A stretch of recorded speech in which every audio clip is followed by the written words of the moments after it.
வணக்கம். இலங்கை செய்திகளிற்காக நான் ஹரிணி. முதலில் தலைப்புச் செய்திகள்.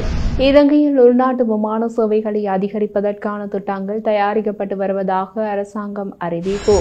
பயணியிடம் சோதனை மேற்கொள்வதாக கூறி அவரிடமிருந்த பணத்தை பறிமுதல் செய்த காவல்துறை சார்ஜென்ட் அதிரடியாக கைது. கருணா என்ன தவறு செய்தார்? நாமல் வெளியிட்ட தகவல். இனி விரிவான செய்திகள். முன்னாள் ஜனாதிபதி ரணில் விக்ரமசிங்க மியன்மாரில் ஏற்பட்ட நிலநடுக்கத்தால் கடுமையாக பாதிக்கப்பட்டுள்ள மக்களுக்கு நிவாரணம் வழங்க இராணுவம் உட்பட மருத்துவ குழுவை அந்நாட்டுக்கு அனுப்புமாறு அரசாங்கத்திடம் கோரிக்கை விடுத்துள்ளார். அவரது அறிக்கையில் தெரிவித்துள்ளதாவது: கடந்த 2015ஆம் ஆண்டு நேபாளத்தில் நிலநடுக்கம் ஏற்பட்ட போது நாங்கள் இராணுவ குழுவை அனுப்பினோம். இந்தியாவிற்கு பிறகு இலங்கை இரண்டாவது பெரிய நன்கொடையாளராக இருந்தது. இன்று இந்தியா, தாய்லாந்து, மலேசியா, சீனா மற்றும் ஆஸ்திரேலியா கூட மியான்மருக்கு உதவிகளை அனுப்பியுள்ளன. ஆனால் நாமும் நிவாரணம் வழங்க நடவடிக்கை எடுக்க வேண்டும். அத்துடன் இராணுவ மருத்துவ படையை சேர்ந்த மருத்துவர்கள் உட்பட ஒரு குழுவை உடனடியாக மியான்மருக்கு அனுப்பி அவர்களுக்கு உபகரணங்களை வழங்கி மியான்மரில் ஒரு தற்காலிக மருத்துவமனையை அமைக்க வேண்டும் என்பதே எனது முன்மொழிவு என அவர் தனது அறிக்கையில் தெரிவித்துள்ளார். முன்னாள் பொது பாதுகாப்பு அமைச்சர் டிரான் அலஸ் சற்று முன்னர் குற்றப்புலனாய்வு பிரிவில் முன்னிலையாகியுள்ளார். 2023ஆம் ஆண்டு மாத்தறை வெலிகமவில் உள்ள ஒரு ஹோட்டலுக்கு அருகில் நடந்த துப்பாக்கிச்சூட்டு சம்பவத்தின் போது கொழும்பு குற்றப்பிரிவில் பணியாற்றிய ஒரு காவல்துறை உத்தியோகத்தர் இறந்தமை தொடர்பாக வாக்குமூலம் பதிவு செய்ததற்காக இன்று முன்னிலையாகினார். இந்த சம்பவம் தொடர்பாக வாக்குமூலம் பதிவு செய்ய முன்னாள் அமைச்சருக்கு அழைப்பு விடுக்கப்பட்டதாக குற்றப்புலனாய்வு பிரிவினர் மூத்த அதிகாரி ஒருவர் உறுதிப்படுத்தினார். வழக்கு தொடர்பான விவரங்கள் முன்னாள் அமைச்சருக்கு தெரிந்திருக்கலாம் என்ற சந்தேகத்தின் காரணமாக இந்த வாக்குமூலம் பதிவு செய்யப்பட்டுள்ளதாக அந்த அதிகாரி மேலும் சுட்டிக்காட்டினார்.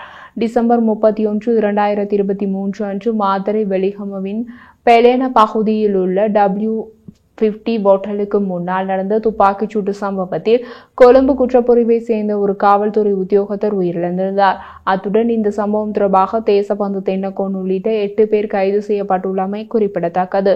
இந்த சம்பவம் தொடர்பில் வாக்குமூலம் பதிவு செய்ய குற்றப்புலனாய்வு திணைக்களம் அனுப்பிய அழைப்பாணையின்படி முன்னாள் அமைச்சர் இன்று காலை குற்றப்புலனாய்வு திணைக்களத்திற்கு சென்றிருந்தார். அதன்படி முன்னாள் அமைச்சர் சுமார் 6 மணி நேரம் வாக்குமூலம் அளித்துள்ளதாக தெரிவிக்கப்படுகிறது. இலங்கையில் உள்நாட்டு விமான சேவைகளை அதிகரிப்பதற்கான திட்டங்கள் தயாரிக்கப்பட்டு வருவதாக தகவல் வெளியாகியுள்ளது. இந்த விடயத்தினை அமைச்சர் பிமல் ரத்நாயக்க தெரிவித்துள்ளார். பலாலி சர்வதேச விமான நிலையத்திற்கு நேற்று கண்காணிப்பு விஜயம் மேற்கொண்ட போது அவர் இதனை குறிப்பிட்டுள்ளார். அத்துடன் இதற்கு தேவையான சட்டங்களை திருத்துவதற்கு நடவடிக்கைகள் எடுக்கப்படும் எனவும் அவர் குறிப்பிட்டுள்ளார்.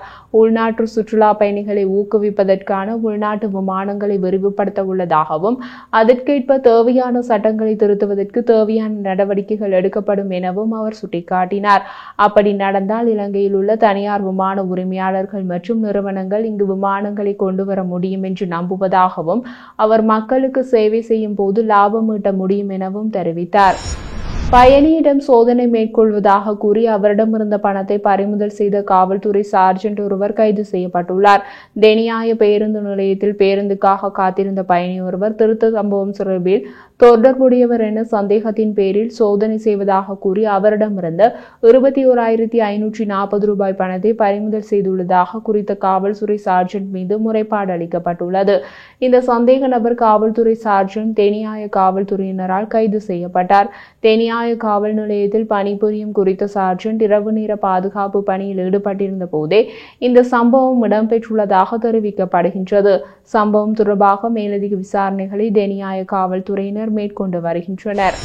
நாட்டிற்கு சட்டவிரோதமாக கொண்டு வரப்பட்ட லட்சம் ரூபாய் பெறுமதியான வெளிநாட்டு சிகரெட்டுகளுடன் சந்தேக நபர் ஒருவர் கைது செய்யப்பட்டுள்ளார். இந்த கைது நடவடிக்கையானது விமான நிலைய போலீஸ் போதைப் பொருள் தடுப்பு பிரிவினரால் மேற்கொள்ளப்பட்டுள்ளது. சந்தேக நபர் துபாயிலிருந்து அதிகாலை கட்டுநாயக்க விமான நிலையத்தை வந்தடைந்துள்ளார்.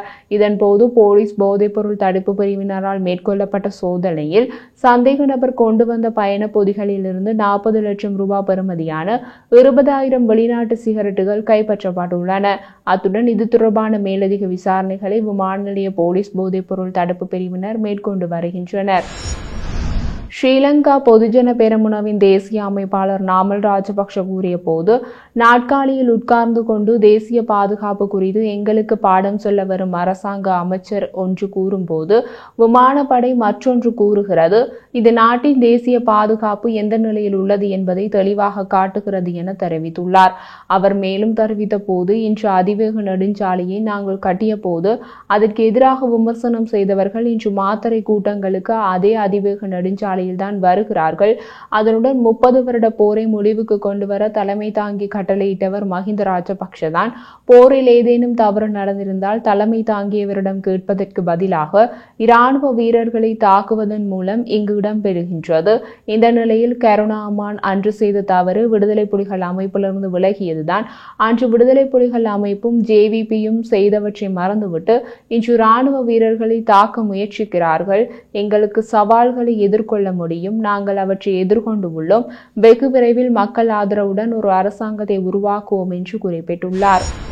இன்று நள்ளிரவு முதல் அமுலாகும் வழியில் லாப் சமையல் எரிவாயுவின் விலை அதிகரிக்கப்பட உள்ளது. இதற்கமைய 12.5 கிலோகிராம் எடையுடைய லாப் எரிவாயு கொள்கலனின் விலை 420 ரூபாவினால் அதிகரிக்கப்பட்டுள்ளது. அதனுடன் அதன் புதிய விலை 4100 ரூபாவாக நிர்ணயிக்கப்பட்டுள்ளது. அதனுடன் 5 கிலோகிராம் நிறையுடைய லாப் சமையல் எரிவாயு கொள்கலன் ஒன்றின் விலை 168 ரூபாவினால் அதிகரிக்கப்பட்டுள்ளது. இதற்கமைய இதன் புதிய விலை 1645 ரூபாவாக நிர்ணயிக்கப்பட்டுள்ளதாக லாப் சமையல் எரிவாயு நிறுவனம் அறிவித்துள்ளது. இன்று நள்ளிரவு முதல் அமுலாகும் வகையில் இலங்கை கனியவள கூட்டுத்தாபனத்தின் எரிபொருட்களின் சில்லறை விற்பனை விலையில் திருத்தம் மேற்கொள்ளப்பட்டுள்ளது.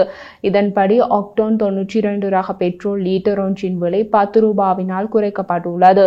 இதன்படி அதன் புதிய விலை 299 ரூபாவாகும் என அறிவிக்கப்பட்டுள்ளது. அத்துடன் ஆக்டன் 95 ரக பெட்ரோல் லீட்டர் ஒன்றின் விலை 10 ரூபாவினால் குறைக்கப்பட்டுள்ளது. இதன் புதிய விலை 361 ரூபாவாகும். இதேவேளை ஆக்டோன் டீசல், சூப்பர் டீசல் மற்றும் மண்ணெண்ணெய் ஆகியவற்றின் விலைகளை மாற்றமின்றி தொடர இலங்கை கனியவள கூட்டுத்தாபனம் தீர்மானித்துள்ளது.